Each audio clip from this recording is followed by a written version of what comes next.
Have you ever thought about packing up your life to fulfill your dream of traveling the world, but you're not sure whether to sell or rent your home? Well, this video is going to explain to you exactly what you need to consider before you would rent your home. Me, Reese, and my girlfriend, Jess, are in the process of planning to travel the world together. And one thing we've decided upon is to rent our home while we embark on our journey. So we've carried out quite a lot of research, so this video should be perfect for you if you're considering doing something serious and similar to that. If you were serious about doing something similar to that. So the first thing that you need to consider is landlord licensing. If, unfortunately for you, you live in Wales, Scotland or Northern Ireland, you will need to register as a landlord.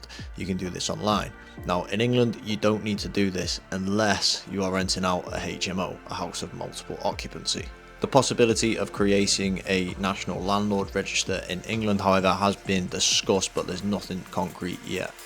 This is part of the proposed new landlord laws as part of the Renters Reform Bill, which is due to come into effect before the end of 2025, possibly late summer.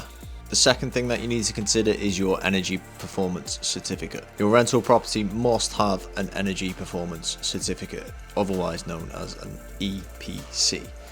This must have a minimum efficiency rating of E, otherwise you won't be able to rent out your property. When your tenants move in, you will have to give them a copy of the EPC, which is essentially a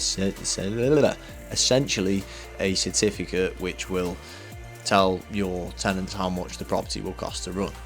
You can check your EPC on the government website.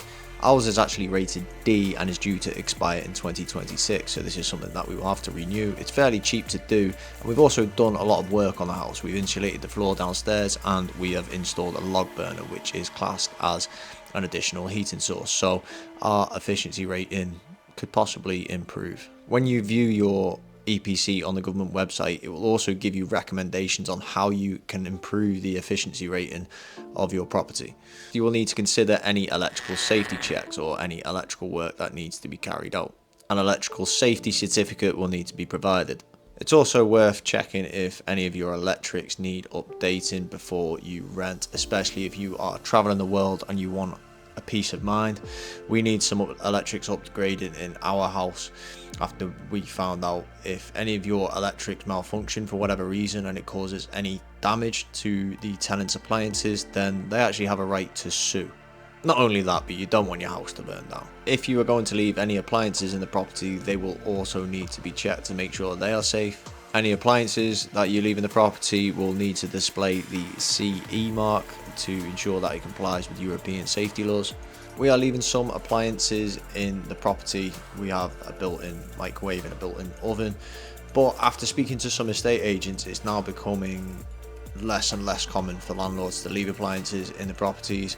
This is because whatever appliances you leave in the property, it is your responsibility to take care of. Whereas if a tenant was to bring their own appliances, then the responsibility, I keep messing up my speech in this, but it's the tenant's responsibility to look after their own appliances. If you're renting your property or your home for a longer period of time, then regular electrical safety checks will be required as part of your landlord responsibilities. Depending where you live in the UK, an electrical safety certificate can cost anywhere between £150 and £300. Next up, you will need to consider your gas safety certificate. If there is a gas supply to your property, you will need to give a copy of your gas safety certificate to your tenants when they move in, and a gas safety inspection will need to be carried out yearly. A gas safety check can cost approximately £150.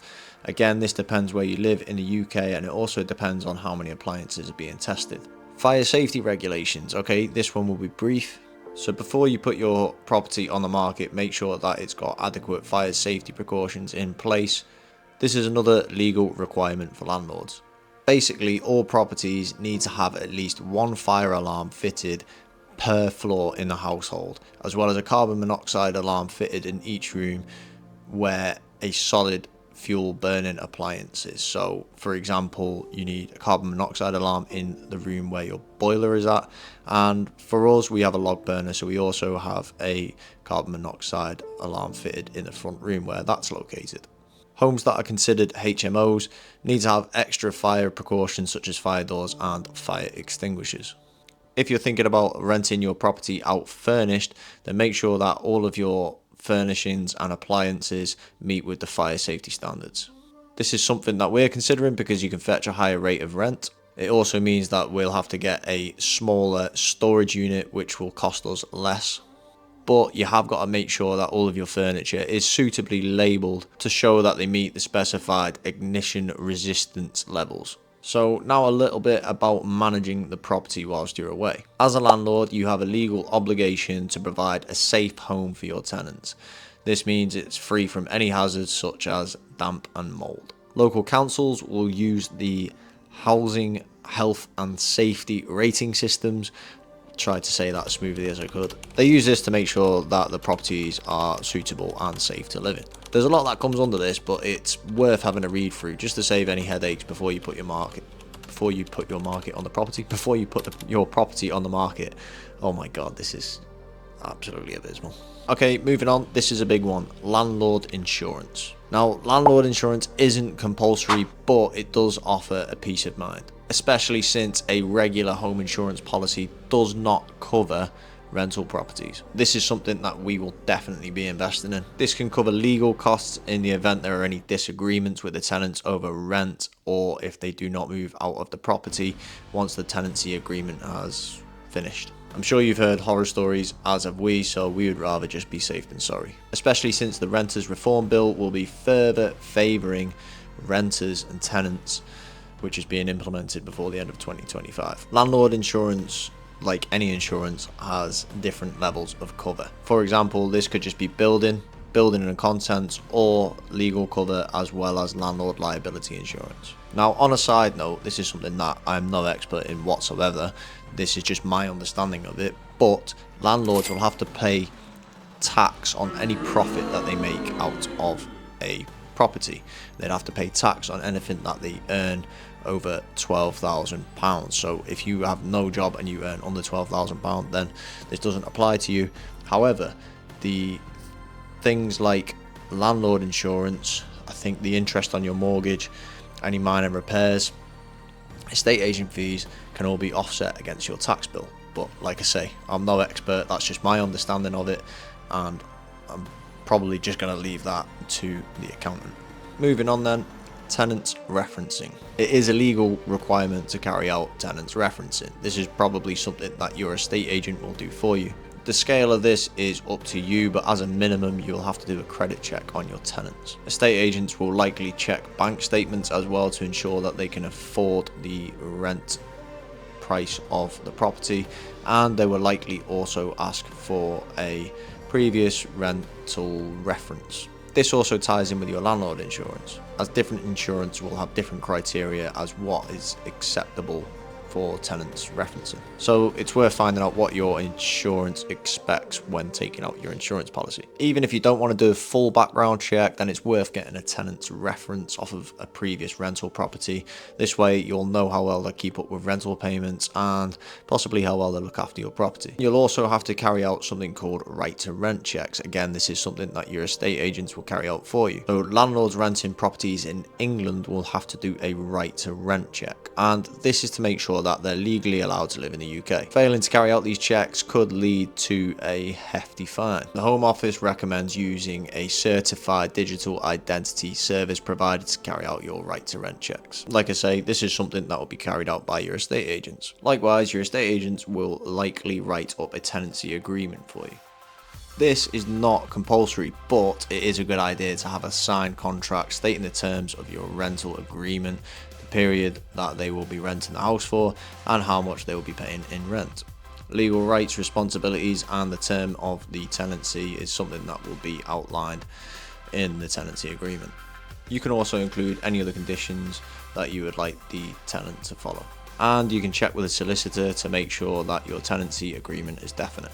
Now, a tenancy deposit scheme, something else that will be carried out by your estate agents. You can ask your tenants to pay a deposit before they move into the property. However, you are legally required to put this into one of 3 government deposit protection schemes within 30 days of receiving the deposit amount. These three are called the deposit protection scheme, my deposit, and the tenancy deposit scheme. What about carrying out an inventory of the property? This is not a legal requirement, but it's certainly in your interest to do so. This is something that you would do before your tenants move in, and it should provide an overview of the entire property, a list of all the contents and the condition of the property in general. Again, something that is carried out by your estate agents. Now, the next one probably isn't something that you think about, especially if you haven't rented your property before. You probably don't need to think about this, only when the tenancy agreement comes to an end. But if you have rented your property before, then you may want to think about changing the locks. It's not a legal requirement, but it could be a good idea, especially if you believe or think that previous tenants could have made copies of any keys. It also shows new tenants that you care about their safety and their privacy, and that you have taken steps to protect them against any intruders on their home, or your home, their home. Now finally, I'll just touch on estate agent fees. After contacting nearly all of our local estate agents, we found that most estate agents will provide different levels of rental service for your property. This could be from just finding your tenants, to rental collection, to fully managed. As we want a total hands-off approach whilst we travel, and as little stress and as little to do with the property as possible whilst we travel, we have decided to go with a fully managed approach. And we found that these fees can vary anywhere between 10% plus VAT all the way up to about 16% plus VAT, which may also include legal cover. So it's really important to shop about when you are looking for a decent estate agent to look after your property whilst you're away. Now, in terms of the legal cover provided by estate agents, make sure that you read through the small print really closely.